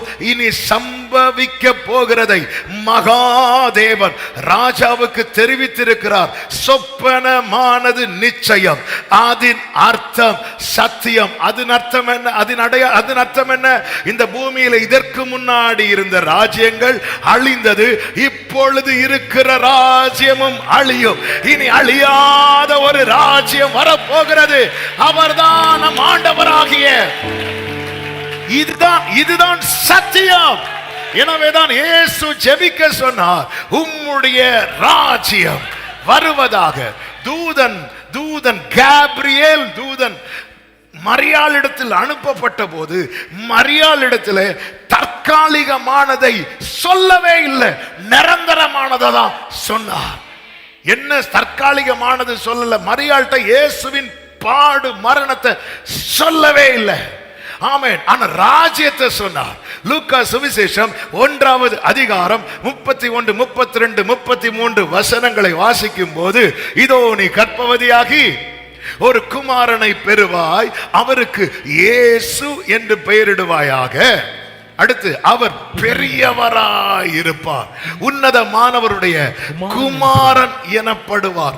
கர்த்தராகிய தேவன் அவருடைய பிதாவாகிய தாவீதின் சிங்காசனத்தை அவருக்கு கொடுப்பார்.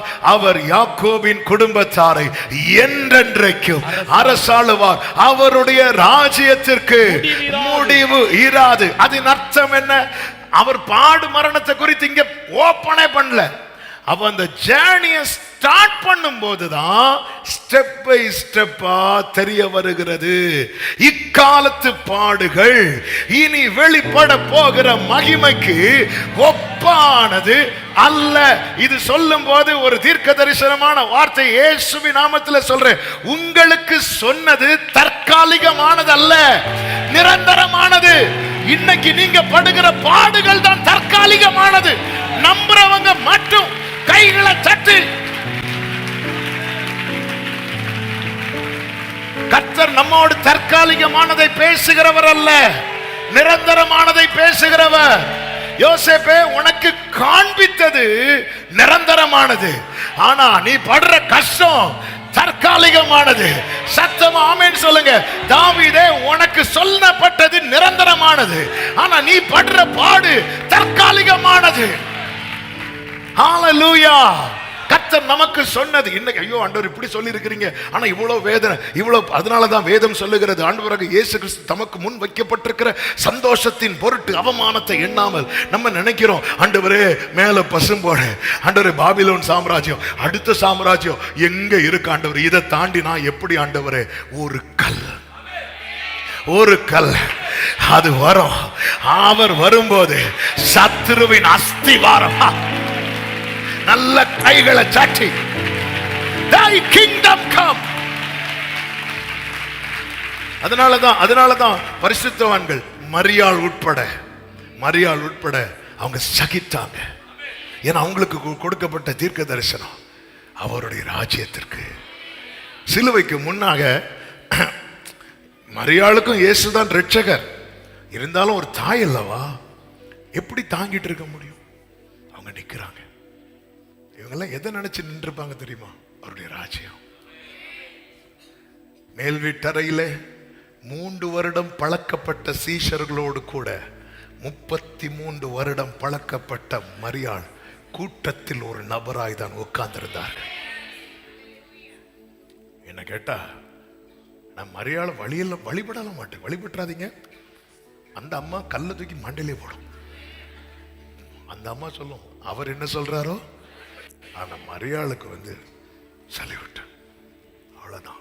என்னங்க, அதான் கிருபை. அப்படி கிருபையை கொடுக்கிறார், அவ்வளவு கிருபையை கொடுக்கிறார். அந்த கூட்டத்துல யாரோ ஒரு நபர் போல. இன்னும் சொல்ல, அந்த கூட்டத்துல யாரா வந்திருக்கிறா திரும்ப? இயேசுவின் தாயாக வந்திருக்குல்ல, யோவானுடைய தாயா வந்திருக்கிறார். ஏன்னா இயேசு சிலுவையில மறிக்கும் போது பொறுப்பை கொடுத்துட்டு போனார். யோவானே, நான் அந்த அம்மாவை பார்த்துக்கோப்பா அப்படின்னு. நீங்க மத்தேயு சுவிசேஷம் படிச்சீங்கன்னா அதுல சிலுவையில ஏறது வரைக்கும் தான் இயேசுவின் தாயின்னு இருக்கும். சிலுவையில ஏறினதுக்கு அப்புறம் மற்ற மரியாள் இருக்கும் பைபிள்ல. நீங்க 4 சுவிசேஷம் அதுக்கப்புறம் இயேசுவின் தாய் அங்க மென்ஷன் பண்ணப்பட மாட்டாங்க. ஒரு சாதாரணமானவங்க கூட்டத்துல ஒரு நபராய் ஏன்னா அவங்க மைண்ட்ல எல்லாம் என்ன இருக்கு தெரியுமா? Thy kingdom. நான் யார் தெரியுமா? இல்ல, உம்முடைய ராஜ்யம். அவர் வரும் நாளினில் என்னை காராமசா அன்பாய் கூப்பிட்டு சேர்த்து கொள்வார். அவர் சமூகமதில்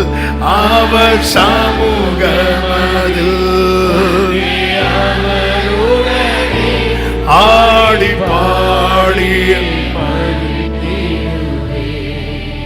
இதற்காக அவர் எந்த பாதையிலே பயணிக்க வேண்டி இருந்தது என்று ஒரு 3 காரியத்தை சொல்லி ஜெபிக்க விரும்புகிறேன். 1, சங்கீதம் 118 22 23.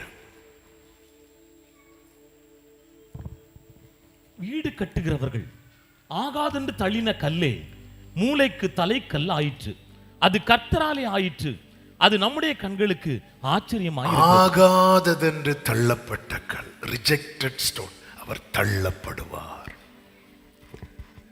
மத்தேயு 21வது அதிகாரம் 42வது வசனத்துல இயேசு சொல்லுவார். இயேசு அவர்களை நோக்கி, அது எப்போ சொல்லுவார்னா அதுக்கு மேல ஒரு ஊமையை சொல்லியிருப்பார். ஆமென். குமாரன ஓனருடைய பையன் வாராரு, இவன் தான் சுதந்திரவாளி, இவனை தள்ளிடுவோன்னு சொல்லி யாரை வச்சு சொல்லுவார்னா வேத பாரகர், அங்க இருக்கிற பரிசையர், மூப்பர், வீடு அவங்க தான் வீடு கட்டுறவங்க. நம்ம லாங்குவேஜில் சொன்னா பாஸ்டர்ஸ், அப்போஸ்தலர்கள், இதெல்லாம் அதுக்கப்புறம் வந்தது. அன்னைக்கு அவங்க தான் வீடு கட்டுறவங்க, சபையை கட்டுறவங்க. வேதமே அவங்க கையில் தான் இருக்கும், யார் கையிலும் வேதம் இருக்காது. இவங்க சொல்றதான் எல்லாரும் கேட்பாங்க. இவங்க யாரை ஆகாதுன்னு தள்ளிட்டாங்கன்னா ஜீசஸை தள்ளிட்டாங்க. அவரை ஒப்பு கொடுத்ததே இவங்கெல்லாம் தானே. அதனாலதான் ஆலோசனை சங்கத்துக்கு முன்பதாக பேதுரு, யோவான், யாக்கோபு நிறுத்தப்படும் போது சொல்லுவாங்க, இந்த மத்தேயு 21:42 இயேசு அவர்களை பார்த்து சொல்லுவார், வீடு கட்டுகிறவர்கள் ஆகாதென்று நானே வாசிக்கிறேன், தள்ளின கல்லை மூளைக்கு தலைக்கல்லாயிட்டு அது கர்த்தராலே ஆயிட்டு அது நம்முடைய கண்களுக்கு ஆச்சரியமா இருக்கிறது என்று நீங்கள் வேதத்தில் ஒரு காலம் நீங்க என்ன தள்ளும் போது உங்களுக்கு தெரியல அப்படிங்கிறார். நீ வாஸ்திருப்பில்ல, எத்தனை ரிசர்ச் பண்ணி எத்தனை தீசிஸ் எழுதி இருப்ப, அண்ணாவே காய்பாவே, உனக்கு தெரியல, நீ யாரை தள்ளுறேன்னு தெரியல. நான் என்ன இவ்வளவு வாசிக்கிறேன், எவ்வளவு எழுதுறேங்கிறது மேட்டர் இல்லை, எனக்கு இது எவ்வளவு தெரியுதுன்னு தான் மேட்டர். இதுதான் விஷயம். பைபிள் நான் எவ்வளோ படிக்கிறேங்கிறதெல்லாம் ரெண்டாவது மேட்டர். முதல்ல எனக்கு பைபிள் எவ்வளவு தெரியுது, இதான் விஷயம். ஆமே. இப்போ பேதுரு சொல்றாரு 4வது அதிகாரத்துல 5-6 வசனங்கள்ல பாத்தீங்கன்னா, மூப்பர், வேதபாரகர், பிரதான ஆசாரியனாக அண்ணா, காய்பா, அலெக்சாந்தர், அங்கிருந்த யோவான் என்கிற ஒரு அந்த டீம்ல உள்ளவன், பிரதான ஆசாரியருடைய குடும்பத்தார், மொத்தமா எல்லாம் பைபிள் ஸ்காலர்ஸ் சுத்தி இருக்கும் போது பேதுரு அவர்களை பார்த்து இந்த வசனத்தை சொல்றார். 11வது வசனத்துல, வீடு கட்டுகிறவர்கள் ஆகிய உங்களால். அப்போஸ்தலர் 4:11, வீடு கட்டுகிறவர்கள் ஆகிய உங்களால் அற்பமாய் எண்ணப்பட்ட அவரே மூளைக்கு தலைக்கல்லானார். வீடு கட்டுகிறவர்களாகிய உங்களால். அப்போ ஊழியம் செய்யற ஒவ்வொருவரும் என்ன முதலா வச்சுக்கிறேன், எல்லா விதத்திலையும் சண்டே ஸ்கூல் ஊழியம் செய்யறவங்க இருக்கிறீங்க, எல்லா வித ஊழியம் செய்யறவங்க இருக்கிறீங்க. நம்ம எது மட்டும் செஞ்சிடக்கூடாது தெரியுமா, அவரை தள்ளிடக்கூடாது. ஆமென். இதை பார்க்கிற அநேக ஊழியர்கள் இதை பார்க்கிறீங்க. கர்த்தர் உங்களை ஆசீர்வதிப்பாராக. வீடு கட்டுகிறவர்களாகிய உங்களால். ஆமென். நம்மளை வைக்கிறதுக்காக அவரை தள்ளிடக்கூடாது. அவர் தமக்கு சொந்தமானதிலே வந்தார். ஆமென். சொந்தமானவர்களோ அவர் ஆலயத்திலிருந்து வெளியே கொண்டு போய் மலையிலிருந்து கீழே தள்ள பார்த்தாங்களாம். ஆமென். ஹல்லேலூயா. எனக்கு கேட்கிற இது வந்து ரொம்ப முக்கியமானது. இந்த பூமியில அவரை அறிக்கை பண்ணுகிறவர்களுடைய பெயர் தான் பரலோகத்திலும் அறிக்கப்படப்படும். இந்த பூமியில அவரை மறுதலிக்கிறவர்களுடைய பெயர் பரலோகத்தில் மறுதலிக்கப்படும். என்னை கனம் பண்ணுகிறவனை நானும் கனம் பண்ணுவேன். தள்ளப்படுதல்னா என்ன அப்படின்னு அவருக்கு நல்லா தெரியும். அவன் ஒரு பிறவி குருடனுக்கு பார்வையை கொடுப்பார், அவனை ஆலயத்திலிருந்து தள்ளுவாங்க. ஏன்னா அவன் யாரை உள்ள கொண்டு வரான் தெரியுமா, இயேசுவை உள்ள கொண்டு வரான். கண்ணு தெரிஞ்சவங்கெல்லாம் குருடனா இருக்கும் போது, கண்ணு தெரியாதவன் பார்வை அதாவது இல்லாதவனுக்கு கிடைக்கும் போது அதனுடைய வேல்யூ என்னன்னு தெரியும். பசியா இருக்கிறவனுக்கு சாப்பாடு கிடைக்கும் போதுதான் சாப்பாடுடைய மதிப்பு என்னன்னு தெரியும். அவனை தள்ளிட்டாங்க. வேதம் சொல்லுகிறது, அவன் தள்ளப்பட்டதை இயேசு கேள்விப்பட்டு அவன் கிட்ட வந்தாருன்னு யோவான் 9 இருக்கிறது. அவன் தள்ளப்பட்டது. தள்ளப்படுதல் உங்களை உலகம் ஒதுக்குதா? கிறிஸ்துவ நிமித்தம் தள்ளுறாங்களா? இது எங்க தள்ளுறாங்க தெரியுமா? இயேசுவை எங்க தள்ளுனாங்களோ அங்கதான் தள்ளுறாங்க. அதன் அர்த்தம் என்ன? நீங்க தள்ளப்பட்ட இடத்துல ஏற்கனவே அந்த ஜீவனுள்ள கல்லாகிய கிறிஸ்து இருக்கிறார். நல்ல கரங்களை தட்டி ஆமென் சொல்லுங்க பார்க்கலாம். இரண்டாவதாக இவர் ஆகாதென்று தள்ளப்பட்டார். அடுத்து ஒரு முக்கியமான காரியம், சகரியா 3வது அதிகாரம் அதனுடைய 9வது வசனத்திலே ஆண்டவர் இப்படி சொல்லுகிறார், இதோ நான் யோசுவாவுக்கு முன்பாக வைத்த கல், இந்த ஒரே கல்லின் மேல் 7 கண்களும் வைக்கப்பட்டிருக்கிறது. இதோ நான் அதன் சித்திர வேலையை நிறைவேற்றி. சித்திர வேலையை அல்ல, கொஞ்சம் வேலை இருக்கு. அதாவது கற்கள் 2 விதத்துல உலக பிரகாரமா இதை சொல்லுவாங்க. 2 விதமா கற்கள், ஒன்று மிதிக்கிறதுக்காக, இன்னொன்று அதுல இந்த விக்கிரகெல்லாம் செய்வாங்க பாருங்க, உருவாக்குறது. இந்த உருவாக்கப்படுகிற கல்லை நீங்க பாத்தீங்கன்னா அதிகமா ஒளிய போட்டு அடிச்சு, அதான் சித்திரம் வேலை. எம்ப்ராய்டரி ஒர்க்குன்னு சொல்லுவாங்கல்ல, எம்ப்ராய்டரி ஒர்க்கு கேட்க பியூட்டிஃபுல்லா இருக்கு. அதன் சித்திர வேலை, ஆஹா என்ன அழகு, ஆமே என்ன சித்திர வேலை. அவர் நொறுக்கப்பட்டார்னு பைபிள்ல இருக்கு. ஏசாயா 53 அட்லீஸ்ட் இன்னைக்காவது வாசிங்க. அவர் நொறுக்கப்பட்டார். அவர் மேல ஒவ்வொரு அடி விழ விழ பரலோக பிதா ஒரு வேலையை நிறைவேற்றிட்டே இருக்கிறார். இல்லையே, இன்னொரு வேலை பாக்கி இருக்கு. என்ன? ஒரு ஈட்டி எடுத்து குத்திரும். சித்திர வேலை. எதற்காக? இந்த தேசத்தின் அக்கிரமத்தை ஒரே நாளில எவ்வளவு பெரிய பாவியா இருந்தாலும் தன் பிழைகளை உணர்ந்து அவரிடத்தில் தன்னை தாழ்த்தி தன் பாவத்தை அறிக்கையிடும் போது அந்த செகண்டே அவருடைய இரத்தம் அவன் பாவங்களை நீக்கி அவனை சுத்திகரிக்கிறது. என்ன ஆண்டவரே, எவ்வளவு நான் இத்தனை வருடமா செஞ்ச, 30 வருடமாய் 35 வருடமாய் 40 வருடமாய் செய்த பாவத்தை ஒரே நாள்ல இல்லாமக்கிறீங்களா? இது எப்படி சாத்தியம்? அவ்வளவு வேலை நடந்திருக்கிறது. அதன் சித்திர வேலையை நிறைவேற்றி, அதனாலதான் மொத்த கண்களும் அவர் மேல,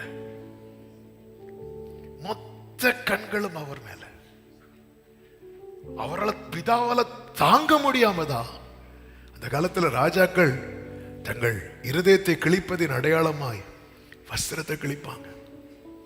இவரால் தாங்க முடியாமதான் தேவாலயத்தின் திரைச்சீலையை அப்படி மேலிருந்து கீழாக 2ஆக கிழிக்கிறார். பார்க்கிறார். பார்த்துட்டு அவரால் அந்த தாங்க முடியாம முகத்தை அப்படி திருப்புறார். அந்த பார்வைதான் நம்ம மேல விழுந்துச்சு. அப்பொழுதுதான் இயேசு சிலுவையிலே கத்துறார், என் தேவனே ஏன் என்னை கைவிட்டீர்? இன்னைக்கு நானும் நீங்களும் கழுவப்பட்டு நிற்கிறோம். அந்த கேடு அடைந்தார் என்று வேதம் சொல்லுகிறது. இன்னைக்கு இந்த செய்தி கொடுக்கும்போது அவையில் ஒரு அழுத்தத்தை ஆண்டவர் தந்ததை சொன்னேன் அல்லவா, மறுபடியும் அழுத்துகிறது. இனி அவர் அடிக்காதீங்க. அறியாமல் பாவம் செய்கிறவன் காயப்படுத்துகிறான், அறிந்து பாவம் செய்கிறவன் அவமானப்படுத்துகிறான். சித்திர வேலை நிறைவேற்றியாச்சு. அதன் பிறகு அவர் சீயோனிலே இந்த ஜீவனுள்ள கல்லை வைக்கிறார். எதற்கு தெரியுமா? ஏசாயா 28:16 சொல்லப்பட்டிருக்கிறது, ஆதலால் கர்த்தராகிய ஆண்டவர் இதோ அஸ்திபாரமாக ஒரு கல்லை நான் சீயோனிலே வைக்கிறேன், அது பரீட்சிக்கப்பட்டதும் விலையேறப்பட்டதும் திட அஸ்திபாரமுமான மூலைக்கல்லாய் இருக்கும். அடுத்த வார்த்தை, விசுவாசிக்கிறவர் பதறான். ஒரே அவ்வளோ வேலை அவருக்கு செஞ்சுட்டு என்கிட்ட ஒரே ஒரு வேலையை செய்யன்னு சொல்றார். என்ன ஆண்டவரே? நம்பு, அவரை நம்பு, இயேசுவை நம்பு. இயேசுவை நீ நம்புறதின் அடையாளம் என்ன தெரியுமா? அவர் சொல்றத நீ செய்வ. பேதுருவே, படகை நான் கொஞ்சம் தள்ளுன்னு சொன்னேன் தெரியுமா? ஆமாண்டவரே, அது எனக்காக. படகை நான் ஆழத்துல தள்ளுன்னு சொன்னேன் தெரியுமா? ஆமாண்டவரே, அது உனக்காக. உனக்காக, எனக்காக நான் உனக்கு கொஞ்சம் தான் யூஸ் பண்ணி, எனக்காக கொஞ்சம் தான். ஆனா எனக்காக இந்த கொஞ்சம் வந்த பாரு, உனக்காக நான் உன் கூட ஆழத்துல வருவேன், அள்ளி எடுக்க வைப்பேன் உன் ஆசீர்வாதமா. ஆண்டவரே, இரவு முழுவதும் நான் பிரயாசப்பட்டேன், ஒன்னாகப்படல ஆகில உம்முடைய வார்த்தை. அதனாலதான் இந்த 1 பேதுரு 2வது அதிகாரம் 5-6 வசனங்களிலே ஜீவனுள்ள கற்களை போல ஆவிக்கேற்ற மாளிகையாகும். இயேசு எப்படியோ அப்படிதான் இருக்கணும் சபை. கிறிஸ்துவை வெளிப்படுத்துகிற சபையா இருக்கணும். ஆமே. அதுக்கு என்ன செய்யணும்? மரியாள மாதிரி மாறினா போதும். 3 வருஷம் பழக்கம், 33 வருஷம் பழக்கம் என்னங்க? ஆமே. டீப்பா எனக்கு சொல்லணும்னு உண்டு, வார்த்தைகளை தான் தப்பாயிடக்கூடாதுன்னு சொல்லித்தான். ஒரு குழந்தைய என்னெல்லாம் செய்யணும் எல்லாமே செஞ்சவங்க தானங்க இந்த தாயார். ஆமே. 2 மணிக்கு இன்னைக்கு உள்ள லாங்குவேஜ்ல 2 hours once ஆவது பேம்பஸ் சேஞ்ச் பண்ணணும். அன்னைக்கு அதெல்லாம் கிடையாது. இந்த தாய் எல்லாம் பண்ணவங்க தானே. ஆனா இங்க பாருங்க, ஏன்னா அவன் மைண்ட்ல என்னதான் இருக்கு தெரியுமா? தாய் கிங்டம் கம், உம்முடைய ராஜ்யம். அவர் என்ன சொல்றாருப்பா, அதே செஞ்சிரும். எருசலேம்ல காத்திருங்க, நானும் காத்திருக்கணுமா? வரல, கூட உட்கார்ந்து இருக்கிறாங்க. பெந்தேகோஸ்தே நாள்ல மரியாள் எழும்பி, பேதுரு இரு, உனி மறுதலி. அதுக்கப்புறம் மரியாளுங்கிற சாப்டரே இருக்காது. அதாவது அவங்க அவங்க சாதாரணமா யோவானுடைய தாயார யோவான் கேராஃப்ல வாழ்ந்து மரித்தாங்கன்னு சரித்திரம் சொல்லுகிறது. யோவான் கேர் அவ்வளவு முடிஞ்சு. இந்த நான் என்கிற ஒருவன் என்னை பின்பற்றி வர விரும்பினால் அவன் தன்னைத்தானே வெறுத்து, நான் என்கிற வார்த்தைக்கு ஐய வெட்டுங்க, கிராஸ், அவ்வளவுதான். இதான் ஜீவன் உள்ள கற்களை போல ஆவிக்கேற்ற மாளிகையாகவும் இயேசு கிறிஸ்து மூலமாய் தேவனுக்கு பிரியமான glory, பிரியமான ஆவிக்கேற்ற பலிகளை செலுத்தும்படியாய், பிரியமான ஆவிக்கேற்ற பலிகளை செலுத்தும்படியாய் பரிசுத்த ஆசாரிய கூட்டமாகவும் கட்டப்பட்டு வருகிறீர்கள். ஆமென். இயேசுவை போல, இயேசுவை போல என்னையும் உம்மை போல் மாற்றிட. எழுந்து நிற்கலாமா? உம் ஜீவன்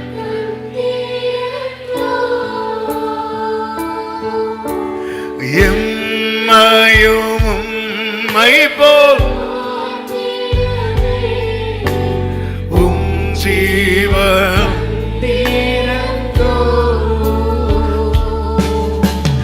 எங்களை தரை மட்டும் தாழ்த்துகின்றோம்,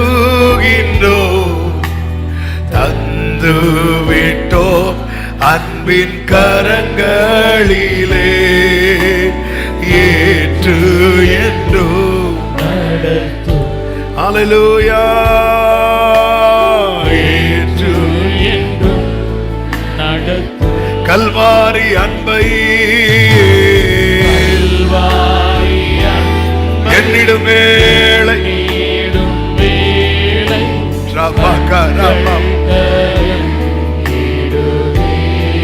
ஹல்லேலூயா.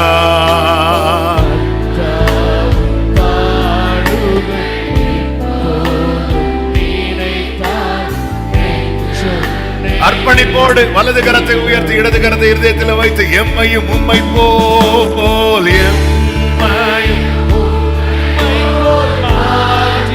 நன்றியோடு நன்றியோடு நன்றியோடு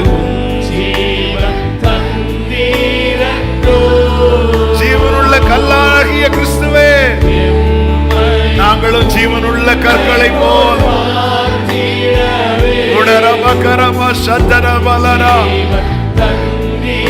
அப்படியே கைகளை உயர்த்தி, எங்களை தரை மட்டும் எங்களை தந்துவிட்டோம்,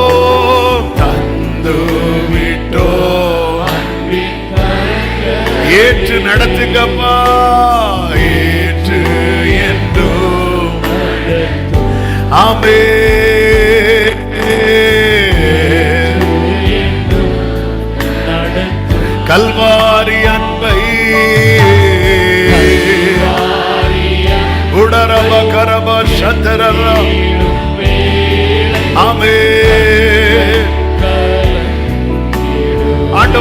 உமக்காக உமக்காக உமக்காக வாழணும்பா. கர்த்தாவும் பாடுகள் இப்போதும் நினைத்தால். ஆமென். ஒரு விஷயம் உங்க வலது கரத்தை உயர்த்தி இடது கரத்தை இருதயத்தில் வைத்து கண்களை மூடி ஒரே ஒரு நிமிஷம். ஆமென். இந்த வார்த்தை நான் எழுதவில்லை, ஆனால் ஆவியானவர் இந்த செய்தி கொடுக்கும் போது ஆழமாக இருதயத்தில் வைத்தார். அறியாமல் பாவம் செய்து காயப்படுத்துகிறோம், அறிந்து பாவம் செய்து அவமானப்படுத்துகிறோம். ஆண்டவரே, எனக்கு நீர் காயப்பட்டதும் போதும், அவமானப்பட்டதும் போதும். மனசார ஐ லவ் யூ ஜீசஸ் சொல்லுவீங்களா? மனசார எனக்கு உங்களை ரொம்ப பிடிக்கும்பா, எனக்கு உங்களை ரொம்ப பிடிக்கும்பா, எனக்கு உங்களை ரொம்ப பிடிக்கும்பா. என் ஆதிய பிரேமம் நீரப்பா, என்னுடைய ஃபர்ஸ்ட் லவ்வை நீங்க தான் ஆண்டவரே, நீங்க தான், நீங்க தான். உமக்காகத்தானே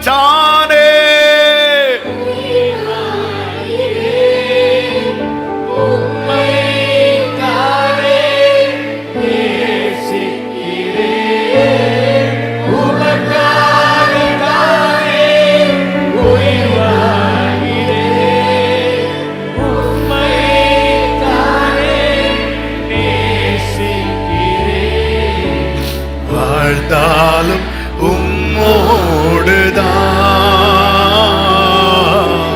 மரித்தாலும் உம்மோடுதான். ஹல்லேலூயா. வாழ்ந்தாலும் உம்மோடுதான். ரெண்டு கைகளை உயர்த்தி இயேசுதேவா, இயேசுதேவா அர்ப்பணித்தே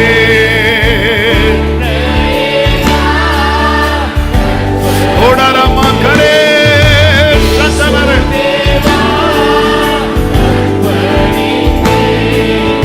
என்ன ஏனா ஏற்றுக்கொள்ளுமே, ஏற்றுக்கொள்ளும் என் இதயம் வாசம் பண்ணோ, ஏற்றுக்கொள்ளும் என்னை, ஏற்றுக்கொள்ளும். அப்படியே கடைசியா சித்தத்துக்கு ஒப்பு கொடுத்து அப்பாவும் திரு சித்தம், அப்பாவும் திரு சித்தம் என் அன்றாட உணவையா நான் தப்பாமல் உம்பாதம் தினம் எப்போதும் அமர்ந்திருப்பேன். தீர்மானத்தோடு என் அப்பாவும் திரு சித்தம் என் அன்றாட ஆண்டவரே, ஒவ்வொரு நாளும் இனி உம்மை அடிக்கிறவனாய் அல்ல, உம்மோடு பழகுகிறவனாய் பேசுகிறவனா எப்போதும் எப்போதும் இயேசுதேவா.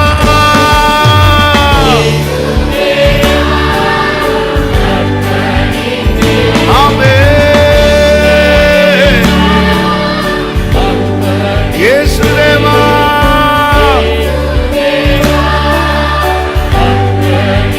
ஆமென்.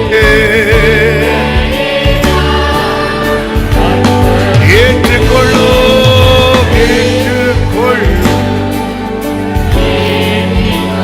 என் இதய வாசம் செய்த ஏற்றுக்கொள்ளும்.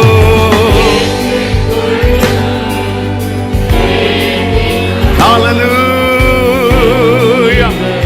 முழு பலத்தோடு கரங்களை தட்டி தேவனுக்கு மகிமை. முழு பலத்தோடு உடனபனபனபா ஜீவனுள்ள கல்லாகிய கிறிஸ்துவினிடத்திலே நம்மை கூட்டி சேர்த்த அவருடைய கிருபைகளுக்காக நன்றி, நன்றி, ஸ்தோத்திரம். நமக்காய் ஜீவனை தந்து நம்மை மீட்ட இயேசு கிறிஸ்துவுக்கு மகிமை, மகிமை, மகிமை. ஆமென், ஆமென், கிருபை இரக்கம் நிறைந்த நல்ல தகப்பனே, எங்க மேல நீர் வைத்த அன்பு அப்பா, உம்முடைய குமாரனாகிய கிறிஸ்துவை நீர் எங்களுக்காக இந்த பூமியிலே அனுப்பி எங்களுக்காய் தந்தருள், எங்களை மீட்டீர், எங்களை நினைத்தீர். ஆண்டவராகிய இயேசு கிறிஸ்துவை, மெய்யாகவே நீர் எங்கள் பாடுகளை ஏற்றுக்கொண்டு எங்கள் துக்கங்களை சுமந்து ஆண்டவரே எங்களை பாவமர கழுவும்படி உம்முடைய கடைசி சொட்டு இரத்தத்தை எங்களுக்காய் சிந்தி உம்முடைய ஆத்தும வருத்தத்தின் பலனாய் எங்களை வைத்து ஆண்டவரே நீர் பாராட்டி கொண்டிருக்கிற இந்த கிருபை அன்பு, இதற்கு ஈடாய் எண்ணத்தை செலுத்த முடியும். ஆண்டவரே, ஆண்டவரே, உம்மை வேதனைப்படுத்தாத ஒரு வாழ்க்கை வாழ எங்கள் ஒவ்வொருவருக்கும் கிருபை செய்யும். ரட்சிப்பின் பாத்திரத்தை எடுத்துக்கொண்டு வருடத்துக்கு ஒரு முறையோ, மாதத்துக்கு, வாரத்துக்கு ஒரு முறை அல்ல, ஒவ்வொரு நாளும் உம்மை தொழுது கொள்ள, மகிமைப்படுத்த எங்கள் ஒவ்வொருவருக்கும் கிருபை செய்வீராக அர்ப்பணிக்கிறோம். அந்த ஒவ்வொருவரையும் ஆசீர்வதியும். நீர் பேசின ஜீவனுள்ள வார்த்தைகளுக்காய் நன்றி. இது ஒவ்வொருவருக்குள்ளும் தொடர்ந்து பேசிக்கொண்டே இருக்கட்டும். சமாதானத்தோடு அனுப்பி சாட்சியாய் கொண்டு வாரும். உலகம் முழுவதும் ஆண்டவரே இதை நினைவு கூறுகிறாங்கப்பா. ஆண்டவரே, அதே நேரத்தில் நீர் எனக்காக தான் மரித்தீர் என்கிற உணர்வு எல்லாருக்குள்ளும் உண்டாகட்டும். இந்த நாளில் உம்முடைய சுவிசேஷம் பிரபலமாகட்டும். ஆண்டவரே, உம்முடைய நாமம் மகிமைப்படட்டும். ஆண்டவர், எல்லா கன மகிமை மக்கே செலுத்துகிறோம் இரட்சகர் இயேசுவின் நாமத்தில் பிதாவே, ஆமென். சேர்ந்து சத்தமாய் சொல்லுவோம். என் ஆத்துமாவே கர்த்தரை ஸ்தோத்திரி, முழுவலுமே அவருடைய பரிசுத்த நாமத்தை ஸ்தோத்திரி. என் ஆத்துமாவே கர்த்தரை ஸ்தோத்திரி, கர்த்தர் செய்த சகல உபகாரங்களை மறவாதே. ஆமென். நம்முடைய கர்த்தராகிய இயேசு கிறிஸ்துவின் கிருபையும், பிதாவாகிய தேவனுடைய அன்பும், பரிசுத்த ஆவியானவருடைய ஐக்கியமும் சிநேகமும் பாதுகாவலும் நம் அனைவரோடும் எல்லா பரிசுத்தவான்களோடு கூட கர்த்தருடைய வருகை மட்டும் தங்கியிருப்பதாக. ஆமென். ஹல்லேலூயா.